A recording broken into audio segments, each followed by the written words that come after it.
my, oh my! Look at that fish!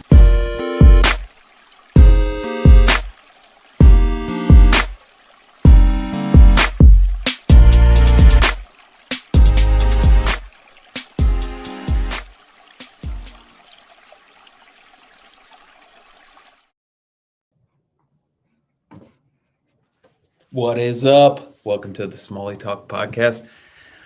This is your host, Josh Rinko, come from Achigan headquarters because I could not make baits fast enough to get back home and get in Studio A. So we're at Studio B here at my desk where the boring magic happens, do all my paperwork. And got a special episode here. I got a call this morning while I was taking my daughter to school. And when you have connections, I guess you just get calls like this. I don't know what else to say, but my boy Drew won a huge tournament, and he was like, "Hey, dude, I would love to come on Smallie Talk and talk about my tournament because I caught a bunch of Smallies in a very cool place." So, yeah, dude, what a better place to talk about it than here. So, yeah, man. Yeah. What's up, man? Congrats, champ. Yeah, I appreciate it. Yeah, definitely. You guys were on my mind out there, rocking all the Achigan stuff and catching Smallies, and it was just clear water. It was tons of fun, and yeah, I figured what a better show to come on than Smallie talk about Smallies and river Smallies at that. So yeah, dude. I was getting some messages from guys that were fishing that event, and they were kind of hinting towards like, oh, smallmouth might win this, so I've never caught a desert smallmouth. It's a goal of mine. It's a bucket list goal. So how did it feel to catch smallmouth in the freaking desert, dude? Yeah, what's funny is I've actually been out there before, but not that lake. I've been on the Colorado River system in Yuma, Arizona. Took a trip out there with Brooks Beatty when I was with Jackson to do like a West Coast swing, did some calico bass fishing. I did a few trips out there, but only one time did we go back east and fish like inland like that. And it was around Yuma, Arizona, but I actually don't remember catching a Smallie on that trip. This was like 8 years ago, probably. I don't know. Definitely caught some on the Devil's River. I would say that there. That's true. That counts. Desert.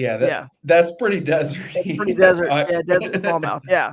So yeah, not this far west desert, but yeah. So I at least had some experience with that body of water, and it's down probably like an hour and a half, 2 hours south, I guess, from Havasu, something like that, maybe just something like that. But so I was kind of blind, but not completely. At least I knew a little bit about the river and the water. So it was wild, it's a man. River and smallmouth, dude. I mean, you can't overcomplicate stuff like that, right? No, that's right. Bass, I told the guys in our group chat, Shane Lamont and Southern California guy, Shane, you guys may know him, Bass Thumbs Fishing. He got us a house together with a bunch of folks from SoCal.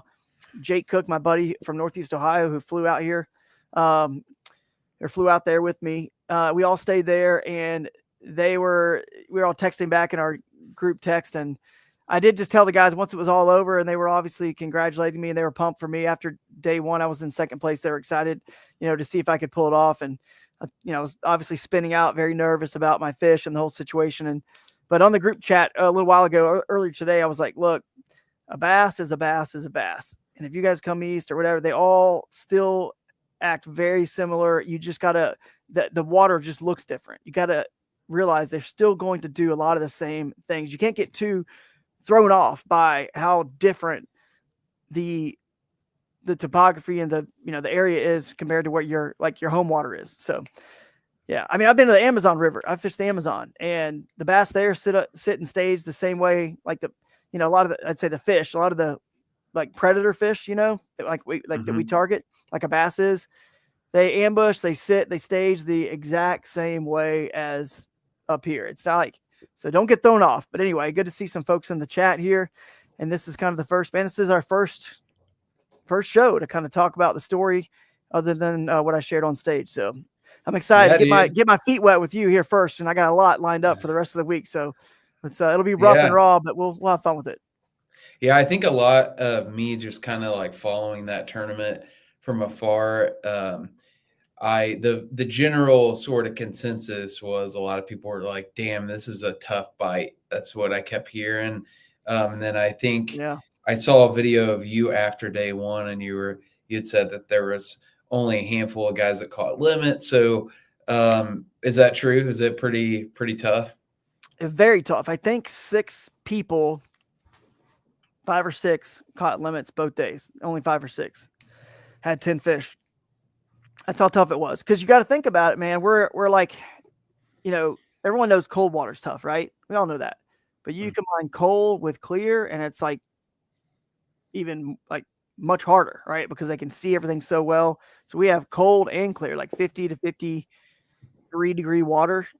Most of the guys in the lake were usually reading a little bit less than I was getting in the river. It was a little bit warmer in the river, and I can explain that too. There's and I knew this, my pre-tournament sort of research. There is a dam upstream, 20 or 30 miles upstream, probably from where I was. It's the Lake Mojave Dam, and it's a tail race. They stock trout there right below it. Mm-hmm. And how the tail races work. It's no different out there than it is here. The water coming out is going to be really cold, but stays cold year round, and trout can live there year round. Yep. But a weird, funny thing happens. At a certain point, if it gets cold enough in the winter on the main lake now becomes colder than the river, and the river's artificially warmed up as it's coming out of that dam a little bit warmer. So even though it had 25, 30 miles to get affected by the cold desert nights and the environment, just because it came out of that dam a little bit warmer, allowed the river water to be a teeny bit warmer, like 1.5 degrees or 2 degrees warmer than most all the lake, which doesn't sound like a lot, but every little bit matters when you're talking about a cold-blooded creature like that. So. Yeah, and so we have the same thing in our wastewater treatment outflows. So it's colder in summertime, but in the wintertime it's I think the one that we see usually comes at like 60 degrees. So like 60 degrees is cold in the summer, but in the winter that's like supercharged water. So that's pretty funny. So true. Yeah, Mike Fink, what's up, man? That's right. Ohio's got a lot of champs. So I'll claim it. I'm not from Ohio, but hey, sure, I'll take it, man. I represent Ohio now. Ohio State. I'm a Bulldog fan, but I guess I gotta represent. I was like, don't start doing that OH crap on here. No, I'm not that. I'm not that. But everyone around me loves them, so I guess I'm happy when they win. People are in a little bit better mood, so it's a win for me. Yeah, when Ohio State wins. Yeah, so they spanked my Notre Dame last night. That's for sure. So. Van Tine, dude. Funny comments from Van Tine as always. So yeah, I could get into that. He's talking about Ryan Van Tine said, "Hey, Drew flew across the country with a fanny pack and a Nocqua phone charger and spanked." That's funny. But it was very tough, man. It was tough, and it could easily not be me sitting here. I mean, I caught my last fish with 20 minutes to go to get 5, so it was really a huge challenge. I lost 2 fish that would have been the winning fish before that fish, which is painful when you hook your first 4 fish, of the day, and you got 4 by whatever it was, 11:30, and then you lose one at like around 12:30, and the tournament could have been won. At that point, it was a 17. I would have had more than I had on day 1. And Jake, my buddy Jake, was actually right near me when it happened, because he had finally come upstream and got to where I was, and he was just kind of cruising next to me. Right, we were talking, and I was just casting. All of a sudden, I was like, "Oh, I got one!" And he actually had part of it on his phone. He was filming it with his phone, and then I lost it, and it was pretty heartbreaking. I have it on GoPro too. It was pretty heartbreaking, which I can pull it up and show some of this footage. But man, and I knew how tough the bite was going to be. So I didn't know if I was going to ever get another bite, and then it got one other bite, and then lost it. And I was like, this is not my time. I might finish 5th or 6th or whatever, still with 9 fish. But with 20 minutes to go, I caught one. So just fortunately did it. It was I was just so thankful to God at that moment. I was like, I can't believe this just happened, man. Because I had a really weird, I'm telling you, it's so weird. I'm not usually like this, but I have had weird feelings before about tournaments. I had that feeling, man. Like Josh, I'm telling you, I had an email come in from Spirit Airlines 3 months ago, and it said $40 flights to all these different locations. And I was like, let me just click this link. They're suckering me in here, but let me just click it, because I got to go to Orlando for ICAST every year. I got to go maybe fly my family into a kayak adventure series event where they may not be able to be there all week or something. So let me just click on this. And they said it was Columbus, Ohio. And I was like, let's see where Columbus is like 2.5 hours from me. It's not close, but I was like, let me just see where they're flying for $40. Maybe it's one of the locations I need to be this year. Cause I was never considering Havasu for Bassmaster. Wasn't even thinking about it. It was so far away. But then all of a sudden it said Las Vegas for $40 from Columbus. And I was like, Vegas, it's pretty close to Havasu. So I started and I looked at my calendar. I was like, maybe I could pull this off. I got connections with different friends all over the country or Crescent kayak dealers, and called Amanda Brannon, and she was out there in California, and she said Matthew and her, they could bring an extra kayak I could use and a Torpedo, since I'm on Torpedo team and everything. So I was lining up kayaks, and I was going to look for a Crescent Shoaly, because obviously I'd rather be in the kayak I designed. So I was going to contact some dealers. I talked to our sales rep in Texas and see if we could pick up his extra, and get someone to drive it out there, and kind of working on getting that lined up. And it looked like it was going to work. So then I went to the wife, once I kind of had some of that stuff already talked about. I was like, hey, what do you think That's about the hardest part, yeah. dude. What do you think about this? And then she was like, well, did you look at our family calendar? Because I was looking at my work calendar, and literally on that weekend, it was Pam, my mother-in-law, Pam, her birthday weekend with the girls, and my wife's aunt, my mother-in-law, or sister-in-law, whatever. And then Christina, my wife, all of them, and maybe a few other girls had this big trip planned. I'm supposed to be home watching the kids all weekend. I'm like, all right, that sucks. I've been out there before. I loved it out there, but just not meant to be. All of a sudden I'm on some live for Kayak Adventure Series one day. You guys go back and watch it. And she comes down the stairs here, and she's like, by the way, we can't make that weekend work. So I don't know if one of the girls couldn't do it, so they had to scrap that weekend as their girls' weekend. And she was like, so you might. Win, she was like, baby. You might be able to go on that trip. So then I looked, and I said, well, forget Spirit. I don't want to drive 2.5 hours to Columbus. That creates a bunch of logistical problems, So I said, what about just Cleveland? It's closer. And there was $160, $170 round trip to Vegas out of Frontier Airlines, which is nothing for going out west. So then I talked to her. She's like, yeah, that's cool. Go for it. Booked the flight. And then from that point, I started figuring out a way to get my kayak there. So now I'm working on figuring it out, and, call a bunch of different people. Told Steve, I was like, hey, Steve Owens, the tournament director for Bassmaster. I said, hey, I'm thinking about coming out with this event. I think I'm going to fly out and rent a kayak or whatever, and he just said, man, I love it. That's awesome, Nick. That's so cool. You're doing that. And he told me Joe McElroy was driving out there, and I was like, really? And so I contacted Joe, one of the other anglers. You remember he gave away all of his money from that.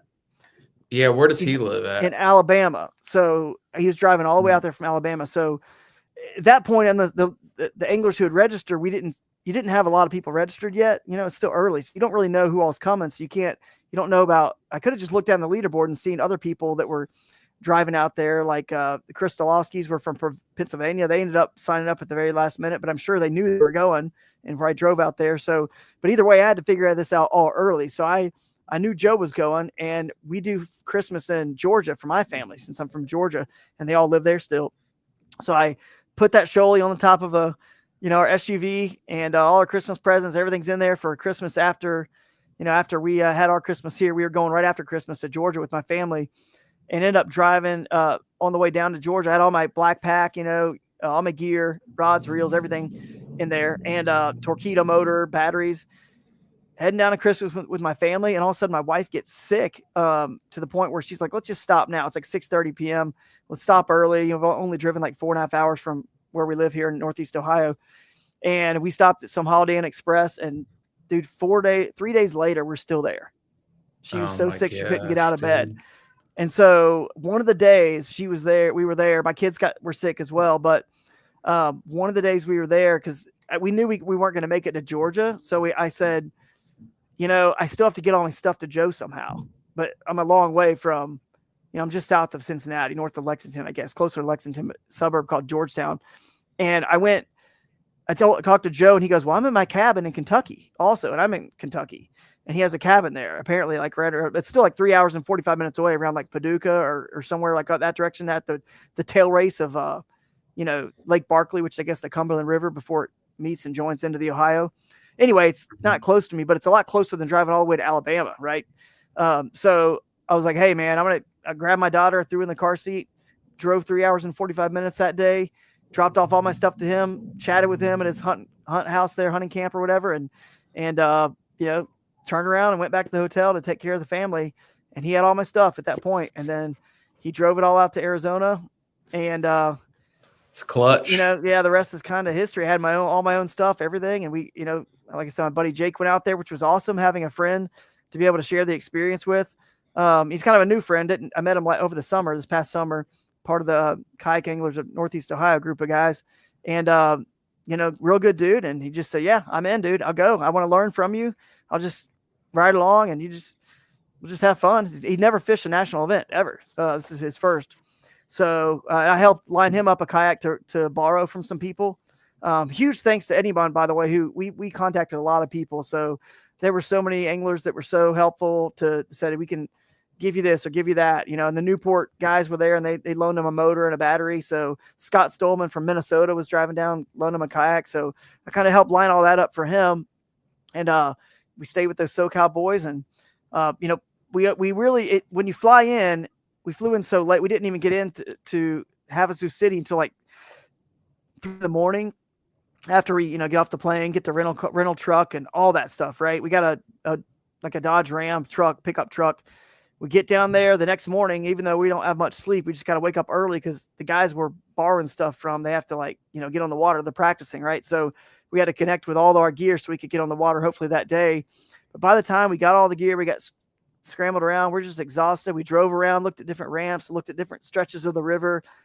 I mean, never really even had a chance to get on the water. So we never got on the water. We made some casts from the bank, and I caught a fish from the bank actually, but that was it. So the next day, it's the only day of practice. We had one day to just get on the water. And I floated from the highest portion that we could do on that river, a section called Needles. We floated down to the interstate, which is probably like 13, 14 miles. And I just wanted to look at it, just see the river. And there was another section below this interstate. If you've looked at this lake, and anyone out there will know what I'm talking about. There's a gorge called Topak Gorge, which is still river going into the lake, from below that. It's another 13, 14 miles to the next access point we had. And it looks like magical. I mean, you go through all these mountains, and it's just the most beautiful thing you've ever seen, Josh. You would be your eyes on satellite imagery. If you were going to go fish this lake, you're going to get sucked in to, I've got to go there. All these cool backwaters with tules and just beautiful blue river and the mountains and just all the boulders and just habitat beyond belief. But I intentionally was like, you know what? I think that's going to suck a lot of people in. And I'm sure there's good fish there. There were good fish there, but I only had one day. And that's too much. And I was like, I'm going to go fish that upper section it's through the valley. It's like a valley that's flat desert. And there's dude, there's not even any bends. It's straightaway for 13 miles. It's it barely has any wiggle to it. It looks like the ugliest piece of river. It's just riprap. There's nothing to it. No features. There's a few jetties sticking out from some campgrounds, some rock kind of jetties and erosion protection things. But they weren't even on that. They weren't even on it. That's what most people probably were looking at. It's the most obvious stuff. So that's what made you want to fish it, just because you felt like it wouldn't be as pressured. Exactly. And if I could find fish there, I figured I would have them to myself for the most part. And it was true for the most part, but there were definitely other anglers in that section. And some of them got up to my fish and even were right on and even found them. I think they found them. One guy was right on there on my way back. And he didn't have a limit. He said he wasn't doing good, but he was standing up with his motor guide and he could see him everywhere. He's like, I'm seeing fish. And I'm thinking, yeah, I know you are, bro. There's a school of 15 fish, 15 Smallies right there that on that day of floating down in practice while Jake was driving around doing some other stuff, I floated the whole thing by myself. And I was on the phone with Jake, and all of a sudden I was like, oh my goodness, I just floated over a giant school of Smallies. And that's the worst feeling, dude. I hate that crap. Yeah. Well, for me, it wasn't bad because it was crystal clear and I wasn't trying to fish for him that day. And I wasn't even. Yeah. If you're not fishing for him that day, it's fine. Yeah. I wasn't really even casting at him. Or at the beginning of the float, he and I went and fished up to the bridge, which was our boundary. I did see some largemouth and I saw some smallmouth, and I needed to know if I saw them, could I catch them? So I threw in and caught I caught a couple small little dinks, and then I actually threw in and saw a decent sized one. And I threw a Z-Man Gobius over there and was shaking it on the bottom in front of it. And I can see the whole thing. He's it's crystal clear. It's 10 feet deep, but it's still where I was, but it's very clear. He could see me as well, but I threw in there and I bounced on the bottom and it bit. And I caught it. It was 15-inch smallmouth. And I said, okay, so I can catch them even if I see them. It is possible. Which is not always the case. No, it's not. I mean, when it's that clear, sometimes they just, they'll just they turn away and they don't care. And most of them in the tournament, that was the case most of the time. But at least I knew if I saw them, and I floated down so I could just look, and I would mark waypoints every time I would go right on one of the banks that I thought looked better, So obviously you're going downstream, you can't see both banks, right? So I would go down one bank that looked better, I thought. But anyway, I would mark anytime I saw a fish or two, and it's just like, it is like the desert. There's like so many stretches. There's just nothing. All you see is carp and no smallies. Like it wasn't good. I was like, man, I don't know if I can fish this section. But then I got when I was on the phone with Jake, I saw that big school and I was like, maybe, you know what I mean? And it just turned out that where that school was, there was about 1.5 miles of bank there that was shallow. It was on the west side, which is getting more sun, right? When it comes up. And it was shallow. What was the water temperature, by the way? It was like 51 and a half. It's pretty cold. At 51 and a half, 52. It got up to like 53, 53 and a half maybe. I just found this this 1.5 mile section of bank, for whatever reason, they were just kind of like in this 1.5 mile section. I know what reason it was, because it was shallower over there. And it's kind of funny because, a river, the water's the same temp, but, pretty much at the deepest part and up top, there's no thermocline. So most people are thinking, oh, wintertime, I got to go deep. That's why they're by those, they'd probably be fishing those jetties, because it makes the water swirl out after the little, point, that makes the jetties make the erosion control little things, is a deep hole behind it always, right? Real deep. Like I saw holes as deep as like 30 feet in that river. Not many in that section, not many at all. But I saw some, and there's nothing down there, just nothing. It's just, if anything, is some carp and stuff, but no smallies. But so they were actually, because water temp's the same in every water column, the fish were actually shallow because they could be anywhere they want. It doesn't matter. They're not getting warmer if they go deep, but they're going to get warmer actually if they go shallow, because they're going to get more of the sun. So they're sunning themselves in this bank that's shallower, and it's got a current break with some little depressions and stuff that was kind of there, and this little kind of grassy stuff. And so there was a lot of like calm, and it was calm because that bank is protected from the wind more than the other bank. So it's got, obviously you got turbulence on the surface. It doesn't get as warm either. So it's got both those things going for it, shallow and calm. And they're just sunning themselves in the like kind of the sandier mud kind of banks, and any of the rocks on that bank too, that the riprap kind of rocks that they use to protect the bank from erosion. So anyway, that whole bank was loaded. There's big largemouth on there too, like 6-pounders, 5. There's only like a couple, and then you see some normal, 2 and 3 pound largemouth every once in a while, but mostly it was smallies in the river.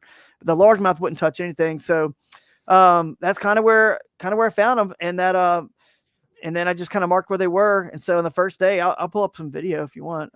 Yeah, I want to see the pictures I saw of it. Were pretty amazing looking.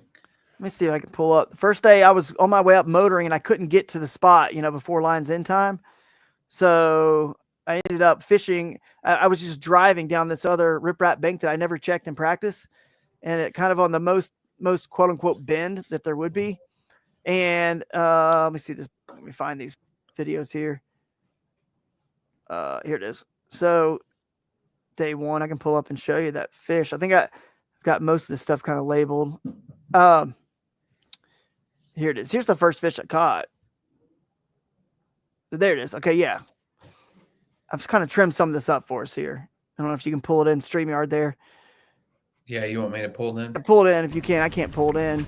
So see, I just started working this bank because I was driving and I saw a smallmouth down in the water. I was just watching, right? I'm looking where the rocks meet the sand. The rocks right there, and they were sitting right where the rocks meet the sand. So see, I just throw the gobius. Once you see a smallmouth, there's probably more in the area, right?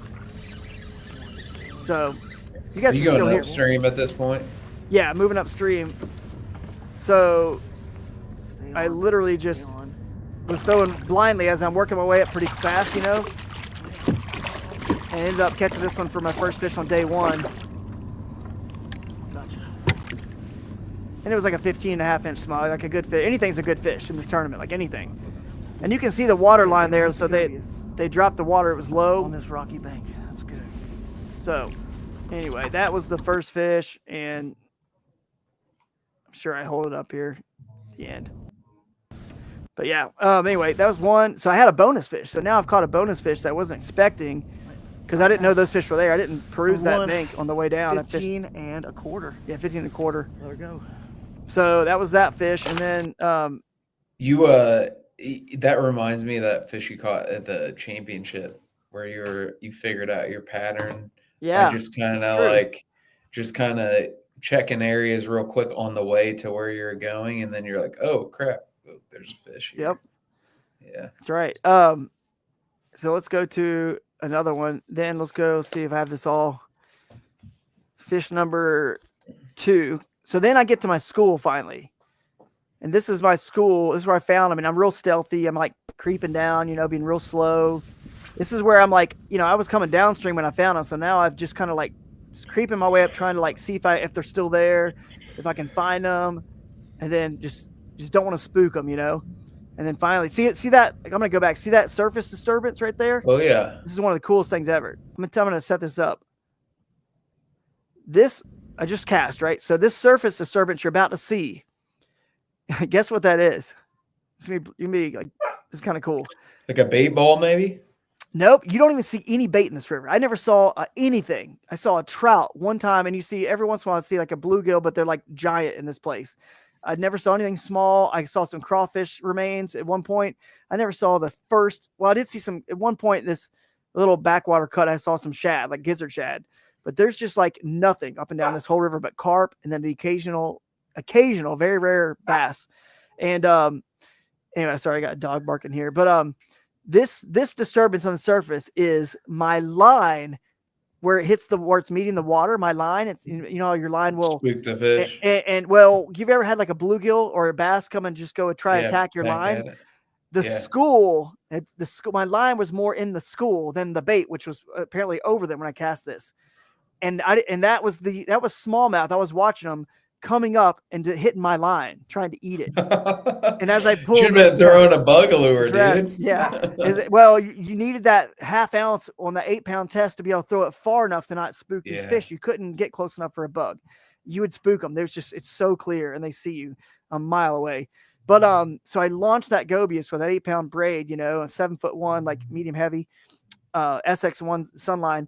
I chunk it, and then they were hitting that line. But once my bait got into the school, once I saw that, what you got to do is you move your bait faster, get it into that where that line was. And sure enough, got smashed. And then there's some cool videos I have where they start following the see they are hitting my line. So I'm bringing it in quicker now, I'm moving it fast and just kind of shaking it. As soon as I get kind of into where they are, I get bit for the first time, and I'm like, oh yeah, they're here. They're still here. I knew they were here right then. So, and then you're going to see on some of these videos, there's as many as like 12 Smallies that come chasing. Yeah, I said I don't want to bring the whole school over here, but see, look at them. Look at them all coming. Look at all those Smallies, dude. Look at them all coming. Dude, you gotta see this again. Look at all these Smallies coming. And mind you, I went 12 miles and hardly saw a smallmouth in this river, but then all of a sudden you just roll over the right spot. I mean, that's like, do you think that's more a result of it being wintertime and them just being schooled up, or do you think that's just how this watershed? Yeah, it's probably more wintertime because they're all kind of there together. I mean, I think they probably spread out a little bit more. It's going to go 16, guys. It's going to go 16. It's out of my school. Hopefully there's some more. Watch it swim away. You can see it for a mile. You can, I think it turns around and goes like back to the school. Yeah, and you can just watch it. It's so cool, man. This clear water. It's just, see, there it goes. It's swimming back up to the school. Definitely clear. Definitely clear. All right, let me go and submit the next fish was like. What was the air temperature? It got up to like high 60s. Ooh, but nice. the lows, not every day is like the same there. It's like 40-degree low and 68, 60. One day in practice it did get in like low 70s, but so let's see. This is fish number 3. So you can play that next one, I guess. Then I caught like another one here. So this is like right after. This is right after I caught that fish and let it go. So I'm moving back up, and you can see there's some smallies on the bank. You'll probably see them that kind of hung around the boat, and they're right in front of me. They swim away. So I know I'm kind of like pulling the school apart a little bit. You know, they're not. Yeah, dude, that gets in my head when I'm doing that stuff, and I'm like, I don't know. I tend to try to back off and just let them sit. Yep. You know, get them rest. I don't know. It's hard. I wanted to go back in and throw immediately because I thought, well, maybe they're also fired up. Like, you know what I mean? So let me first try immediately. Instead of letting them rest, let me try immediately. And if they don't bite, then I'll have to go fish somewhere else and come back. So I'm getting up to like where about they are. And there's smallies swimming away in front of me there. I just saw a couple. I'm looking at them. There they are right in front of my kayak, moving to the right. So I know I'm back in the zone. And unfortunately, those fish are not where the school is. So I know that's why I threw in front of me to try to like see if I could get one of them to bite. I don't think they do. I think it's back in the school here.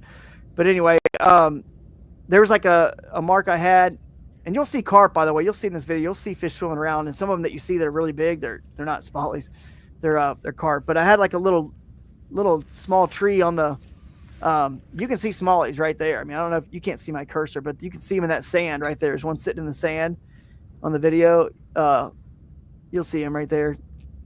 But I don't think he's the one that comes and bites. It's one further up, some further up that I can't see. But when you really like have this video and you have that Gobius on right now? Yeah, I'm using the Z-Man Gobius because it's so natural. It looks like a river darter. And so here comes that one. And this actually, so what I did with this fish, I actually threw. Actually, sorry, this is the only one I didn't catch on the Gobius. I decided to go back in with a different bait first. Yeah, I went with a Streaks 3.75 on a Finesse Bullets jig head, so it's real stealthy, right? But I needed to have a little weight on it to get down there. So I throw it back in there. And so you can see other fish are all over it. So there's other smallmouth swimming around there, chasing them. And they're just hanging out up there. See them on the sand? It's a good one. It's just shallow. You see how calm that bank is? They're just sunning themselves. And there's not a lot of water movement from the dam. It's low. Like it's about as low as the local said, as low as it ever has gotten. So you can imagine what it sucks when you're thinking, okay, now I got clear water and cold, clear, everything, and low. It's like no current. And they were moving current in practice. They were moving it. So it was like, at least for a couple hours a day, they would current be ripping. So this is like really challenging. There's the one going away in front of you on the sandbar. Might be a carp. Yeah, I see it. I see carp. But that was like fish number two. Number three. Number three. That's right. I caught the one from the beginning, that bonus fish. Then, catch every fish out of is this day one or day two? This is day one. How many fish did you catch on day one? 6. I only got 6. Oh my God. I only got 6, and I missed one too. So anyway, those things those fish, they just like they'll be on and they'll eat like that, and then they're just like, we're done. All right, guys. Yeah, exactly. So I was scared. It's sketchy. Oh. the old reverse. Yeah, exactly. I'm trying to get to the better sunlight. That's what I'm doing. I'm getting better sun so I can get a better picture here real quick before I let it go. It's pretty fish. Those things they're beautiful. Ridiculous looking. You guys are getting the raw experience here, man. Not right, cut guys, up. That's a beaut. 17 inches. 17, dude. Just let her go. So it's a good feeling in a tough tournament like that. Oh yeah, for sure. So that was the number 2, and then I caught 2 more out of there, which was awesome. I was like, dude, if I just get a couple out of this school, then I'll be, you know what I mean, like excited. So the last one I caught out of the school was this one here. I went back to the Gobius. Oh no, sorry. This is another cookie cutter. So that was the release for fish number 4. Sorry, fish 4. That wasn't the fight. I got the fight though. That was the fish. But hang on, I'll get it here. Fish. Oh, here was so my GoPro. It wasn't the GoPro's fault and whatever, but it did. See how it's got this weird stuff right there going on, this weird shadow thing. Cool. What happened was my Naqua, I didn't have it powered on, my Naqua battery pack. My battery died on my GoPro, so I plugged the Naqua in to power it, and I was running it, and it said 0% on the GoPro, but it was still running it. I just clicked it to start it. Anyway, it didn't have enough power to like really like to write all this, so it kind of it eventually powered off, but it was kind of unfortunate. But I got this fish to bite. It jumped. It's the only fish that jumped the whole time. That was the only jump. But anyway, this was it. This was number 4 on the day, and then the 5th one I picked up later, which we'll watch that one too. But yeah, there's some Smallies following it, so it's more of the same, just right here in the spot on day 1. Day 2 is tougher. I had to kind of grind and catch them on different spots, not the school. I only got 1 out of the school on day 2, and that's when it stopped. And then, of course, you saw me a second ago holding it up. That's when the GoPro stopped. Just didn't have enough power. But then the next one was fish number 5 here. And this is this is actually the last one out of the school. Sorry, yeah, because I got 4 out of the school, and then the one on the riprap bank, right? So this is my last one. So I'm just kind of being real quiet and stealthy here. There we go. See if I have. And then, so yeah, I'm just being real slow, stealthy. Throw back in. I got my mark on the bank that where I need to like slow down and start casting for them again. And the Gobius is back on. They keep hitting it, so I'm like, I'm just gonna keep throwing it because they didn't. They seem to like it the best, and it threw the furthest, right? Because the streaks is very light, on that little finesse bullet. So I'm just kind of ducking a little bit, trying to be hidden. Dude, that water looks so cool. It's coming through like a little glitchy, but when it clears up, it's like really, when you can see the definition, it looks really good. Yeah, crazy. Bummer it's not coming through as clear as it could, but that's all right. It's just buffering a little bit. Yeah, gotcha. See, all the Smallies, look at them all. They're all following them. They all just keep following, like more and more. They're all following them, dude. Oh my gosh, dude. Number 5, come on, stay on. Yeah, this is 5, so it's a big fish. They have a limit already. At 10:38. What was the biggest one that you caught during that tournament? 17 3/4 on day 2, but it wasn't out of the school. I know there's bigger ones in the school, not like big. There might have been one that would have hit like 18, but I saw fish. Gobius. Yeah, look at that. Right in the face. I mean, it really, it's cool to see you catch fish like this, because I mean, it's really not that much different than just like the rivers in the Midwest. You find schools of fish in the wintertime. They're all kind of schooled up and they hit finesse stuff. I mean, it's pretty same concept. Yep, 17.5 for that one. A beautiful fish. I did see. So here's what's funny. Everything in that school was about 16 to 17 and a half, maybe 18. Maybe there was 1 or 2 that were 18. But every one of them was that size. And then when I saw a bigger one, they were loners. And I saw some 19, 20 inches easy. And they were all loners. And you could not catch those fish, dude. It was so tough. And so anyway, I don't know. Pretty cool. Yeah, and then day 2 is just more of the same stuff. But the last fish on day 1 here was there was this cool little cut further upstream. They had like a little backwater. It was like some sort of sand, gravel, dredging, like whatever pit area. Mm-hmm. I don't know if you see it down there to pull in or not, but it's down there. So see how there's like a little bit of stained water in there, that like sand, whatever it's called, dredging, like barge and whatnot. There's like a backwater right there, and so a little bit of, there's like slightly tingy. You can tell it's a little bit dingier there because that water's kind of coming out of it. Up in there, it actually gets a little milky looking color, right? Like there's like a mud line, but it's like milky, not like actually red mud. And I just saw one, a Smallie kind of roll up to that point, and I was just barely shaking that Gobius, just barely moving it on the bottom. And she bit. And I caught a fish here during practice, actually, too, a largemouth, in that mud stuff on it. I thought she saw it. On a jig. I thought I saw a little bit of a flash. This is probably in coal. So I did coal with this. 16 3/4. I cold with this fish, so that was kind of cool. I cold one time. Whatnot. Yeah, super cool. So yeah, there's a girl, another girl, a friend here with her. Friend looks a little bigger. So you can see it swimming around following it. But this stuff will get, I'm seeing it all to Bassmaster. It'll be a lot clearer for you guys all to watch it on like social. And so there's the other one following it, man. She's got it choked. I just boat flipped that one in, like whatever. At this point I had 5 and felt pretty good about that 8-pound test and that Gobius hook. So there we go. That was number 6 and a little coal. But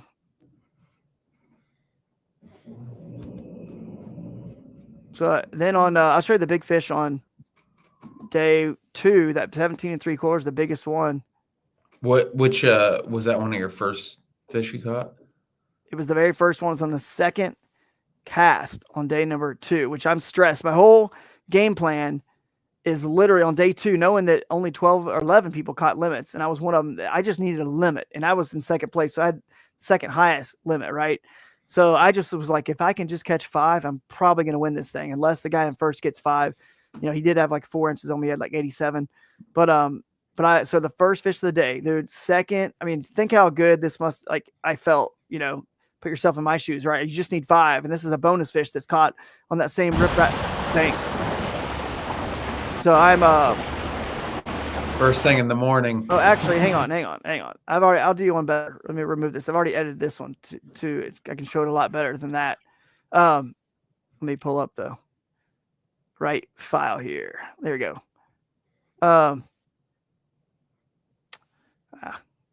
There we go. This is in my folder for Bassmaster. So here we go. 17.75. Very beginning of the day. Why is it not letting me select that? Oh, here we go. Here's why. You got to go to Dropbox. Dude, how much does that distract you messing with GoPros during a tournament? I feel like I would go insane trying to mess with that. I can't even do it when I'm fun fishing. It is frustrating, for sure. It's definitely. Man, how do I pull up a Dropbox? Can I pull up a Dropbox folder? And I don't know. I might just have to scrub that clip, you know, that I was doing because I had it.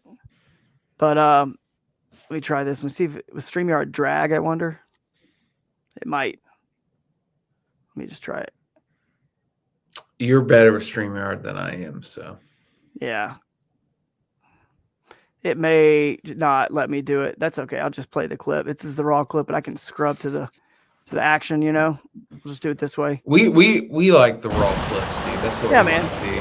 We get all the funny stuff. So Yeah. So I have to scrub to the end of this whole clip because that's when the fish was caught. Kind of maybe in here. Here we go. Yeah, right here. The second. So this was my first cast. Or no, that's the second cast. So there we go. It's the second cast. Right. Second cast. Come on, dude. Stay on. That's that same bank that you were catching them on day 1. The bank where I caught that fish, and like I said, I was looking as I was driving up, and I saw one. So that's when I stopped and like, all right, let me make some casts in the low light in this area because I saw one, and I didn't scout that bank on. It's the only fish I caught on the right hand bank, though, the east bank all tournament. Where was this one section right here where there was some fish. So. You're a savage without a net, dude. Yeah, I don't like a net. I know. Freaking! I just get them hooked good when you have braid. And I mean, if you're fishing a Gobius, yeah, exactly. I could see that. But if you're fishing like, you know, treble hooks or something, I don't know how you. That's why I don't. That's why I don't fish with anything. But I've seen you landing with whopper ploppers like that. I do. A pretty tense thing. No, it is. I mean, that's the only thing that pretty much I throw that as treble hooks is like a choppa or something. Anyway, there's that. That's a healthy one. 17 3/4, guys.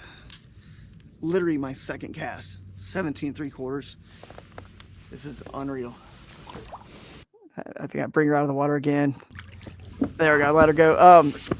Yeah, I brought her back up out of the water and got a better still with me just sitting there not saying anything for a still picture. So it looks silly to watch it back. So I don't want to like even. But But yeah, that was cool. And then ended up going up and catching. Didn't have my GoPro running. I was getting frustrated for a couple of them, but I got most of them. I got I'll show you guys the fish number 2 at the school real quick, and then we'll kind of wrap up. But there you go. Yeah, that's it. Fish 2, second day. This one's already trimmed. You want to put it in? Yeah. Sorry, I got my screen maximized here. That's all right. Just won't I'm trying to watch them. I'm a co-host / observer here. Yeah, right.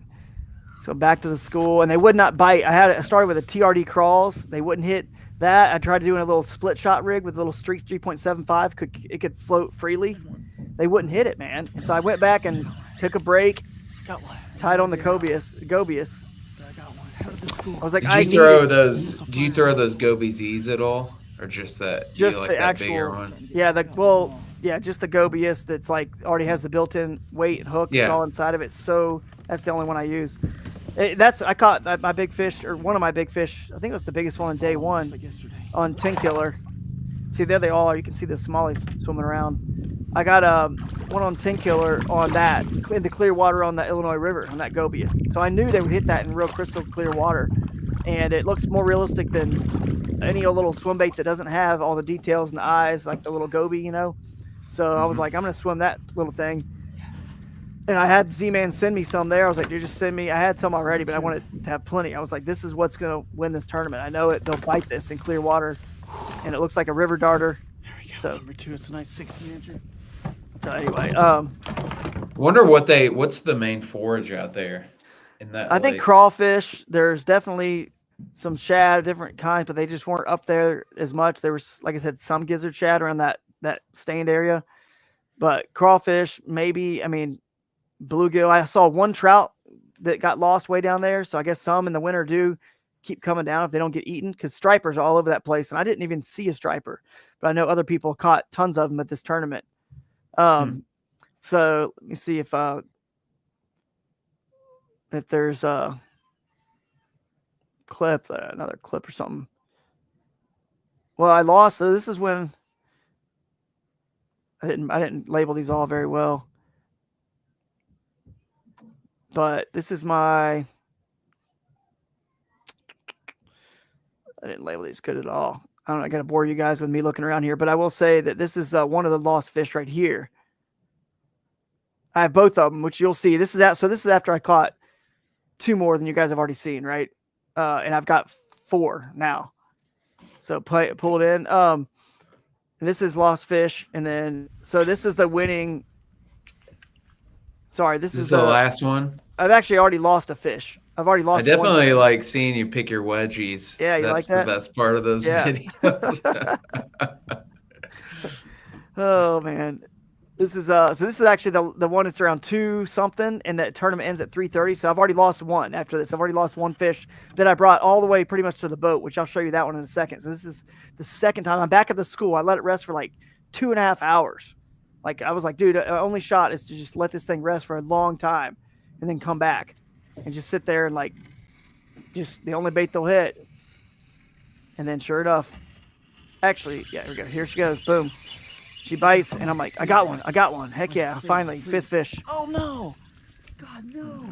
It's like freaking hey, dude. Again. No. So that was frustrating, dude. And then the one before that, the first one I lost, Jake was next to me again. He got to see a lot of action, and he actually ended up getting his camera out and filming this one. He filmed this too, so he's got a little bit from his so I'm zipping down just talking to him. He's to my right. He's kind of off camera there, and I'm just casting as he's right there, and all of a sudden I get hooked up and I fight it. You'll see it's like a 17-inch Smallie with another one that was with it, I think, too. And then all of a sudden I lose it, and I knew that was like the winning fish. It would have been so cool to have him filming it right there and everything. This is early in the day. It's like around noon. I don't care. I'm like, number 5 if I can get it, dude. It's about 16. Look. Oh, shoot. Don't jump. Maybe it might be 17. Oh, shoot. She came off. No. Did you just spit it? She just shook her head like that, spit. I think actually I didn't have my drag tightened as much as I should have from the previous fight when I loosened my drag to fight them. Oh, So man. I think she just spit it. So anyway, Kicked off my own podcast. yeah, you got kicked off. But yeah, I was just saying, yeah, she just shook her head and just spit it. So, and I don't think my drag was, I didn't tighten my drag back down all the way as enough as I should have from the previous fight when I was like loosening it. And that's me. I mean, maybe it still would have come off. I don't know. But you can see as soon as I hook her, I knew the drag was loose. I tightened it down a little bit and then put some more pressure on her. I don't think the barb was all the way in, and that was on me. But ended up getting that last fish. Again, I was so frustrated. Didn't even have like the, let's see, GoPro going. Let's see. But I got it here. Back of that. Here we go. You can add that. This is just like, the last one. It's a good feeling. That's the best, dude. All right, guys, this is the biggest, smallest fish I've ever caught in my life. Biggest, smallest 14 fish. 14 1/4, I believe. Maybe the winning fish. We'll see, but it's 5 for me. It was 20 till. 20 minutes left. All right. Yep. Yeah, that's nuts, dude. That was nuts. Yeah. Pretty cool. I've had a few of those buzzer beater fish, and that's like the anxiety of getting your 5th fish is like, especially when you have a 2-day tournament, when you have a chance to win it. That's like, my God, dude. You go through a roller coaster of emotions during tournaments like that. That's crazy. Yeah, you really pretty do. cool, dude. It's cool. the people that push through it and fish until the last. I mean, because a lot of people, honestly, dude, they'll mail it in. Maybe not in that circumstance, because I feel like if you're in second and you have 4 fish, you knew you only needed 1 fish. But I have seen guys like quit in the middle of a tournament. I'm like, it does. It's a lot to be said.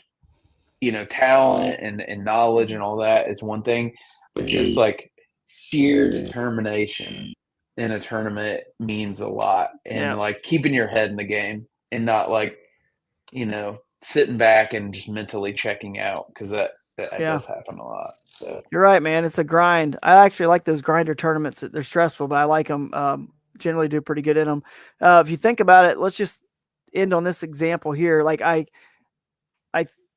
remember I was on the phone with Jake and I rolled over a school of 15 Smallies that were like all 16 to 18 inches. So just imagine if I had rolled over those Smallies, or you'd come up on them, and you were just fishing that bank and you ran into that school. And I caught 4 out of that school the first time I fished them, right? The first day that I actually threw in there and caught them, I caught 4. So you got to think to yourself, even during tournament day, when it looks like it's all going south and it's not happening, you can run into that school because you ran into it in practice. I had to find that like at some moment, right? On it, so you can find something like that during the tournament day too. So you never give up. Oh yeah. You never give up, because you can find a big school of fish and catch 4 like I did, like that. And then you're right back in the thick of it. So yeah, it doesn't take much, man. I mean, especially in a tournament. I mean, really any tournament, it just, those bites can come fast and furious. Yeah. Like you can just be, struggling all day, and it's just like boom, boom, boom, boom. It can happen. And then, there's some days where just bites don't come, but yeah, it's part of it's just keeping your head in the game. Yeah, dude. Well, I know Chris couldn't make it, but he wanted to extend his congratulations to the GOAT. The GOAT! So I don't know about that, man. I still call Russ the GOAT, man. He's got more wins for sure. You're my GOAT, dude. You're my GOAT. So. Well, thanks, man. He definitely fishes a lot more tournaments than I do, which that you can't take that away from. But I think he's definitely the GOAT. He's like the man, dude. That guy's, you can tell. Russ is no joke. Russ is and Russ is, he's a river guy too. So it's a cool. I feel like I had a conversation real late at night with Jeff Little one time, and we were talking about just like the gamut of like fishing talent, and he was like, he's like, lake guys or river guys can go into a lake and do well. Like they can figure it out just because of external factors and how you read water. Lake guys have a hard time going to a river and figuring it out. And I think that is true. I think when you cut your teeth on a river, the way you kind of learn how fish set up, it's very visual and everything's current based. And really, lakes are not that much different. It's Right. current in like a different sense. But yeah, I mean, Wind, those fish, yeah, wind, it's true. you know, That's all true. the same principles apply just in a different way. Yeah, So it's true. Well, yeah, I appreciate you having me there here on the show and kind of getting to tell a little bit of this story. I thought it was perfect for Smalley Talk. And last thing I will say it was cool is on the way back on the flight, I was debating whether or not I should bring that trophy and fly it back, or maybe if Frontier was going to try to charge me, because I already had my Nakwa like backpack that I freaking love that I was using. And anyway, they did not charge me, which was awesome. And then what was even cooler is they announced on the loudspeaker when we landed, they were like, really? congratulations to Drew Gregory, who won the Bassmaster Kayak Series and beat 110 other anglers. And, you know, it was really cool. That's sick. Yeah. And all the, you know, most of the people, we all were sleeping. It was a red eye. We got, after the awards, we had to get packed up and get everything back to Joe McElroy to drive back. And it was chaotic, and then get to Las Vegas in time to make our flight. And we got there in plenty of time. But anyway, where everyone's like waking up, you know, and then they say that, and it was cool. Like, you know, at least half the plane was still awake to like cheer. They all clapped. It was pretty cool. So yeah. Anyway, but thanks, shout out to Jake Cook, because he was the one sitting right back the very last seat in the plane. My buddy, we couldn't get seats together. We didn't want to pay for the seats together. We were gonna risk it, and it didn't work out. But he ended up back there, and was talking to the flight attendant back there, and he was asking about, you know, hey, I saw you walk in here with that guy with the trophy. What was that all about? So Jake told him what we were there for, what we were doing, and he was cool enough to hop on at the very end when we landed and say that. So that was pretty cool experience to be able to fly back with a trophy. That's not every day you get to do that. So that was cool. Pretty sick, dude. So am I going to see you in Columbus then? I'm only going to be at the Columbus Fishing Expo for Friday. Only Friday, one day. Okay. Well, I'll be there. I'll be there. So we're launching our bait there. I'm gonna have a few special ones, and I might get some color requests for you. I might do some custom colors for you. But yeah, looking forward to seeing a lot of wet boys there. We're gonna see tons of Achigan gear, dropping our bait. So I'm looking forward to that. I'm leaving tomorrow to go to the East Tennessee Expo.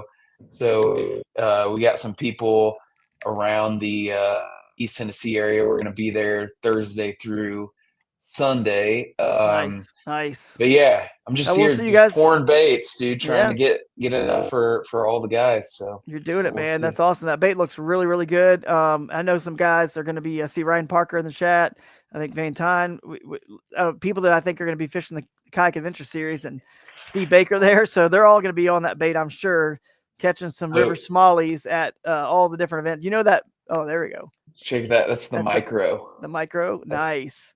That's the micro. And then check this out. Macro? That's the 8-inch. Yeah. Yeah. The Mondo. I think we're going to call this the Mondo Munchie. The Mondo Munchie, the Micro Munchie, and then the original. So yeah. Yeah. I love it, dude. But yeah, we'll see you guys out there. Any of you guys in the Kayak Adventure Series, don't forget, check our schedule out, kayakadventureseries.com. We got 7 events. We got some incredible smallmouth events, including the Achigan, Mississippi Bronze Quest, which that's exciting. I will be. Chris and I will be there. We're fishing as a team. Yeah. So Chris took the whole week off.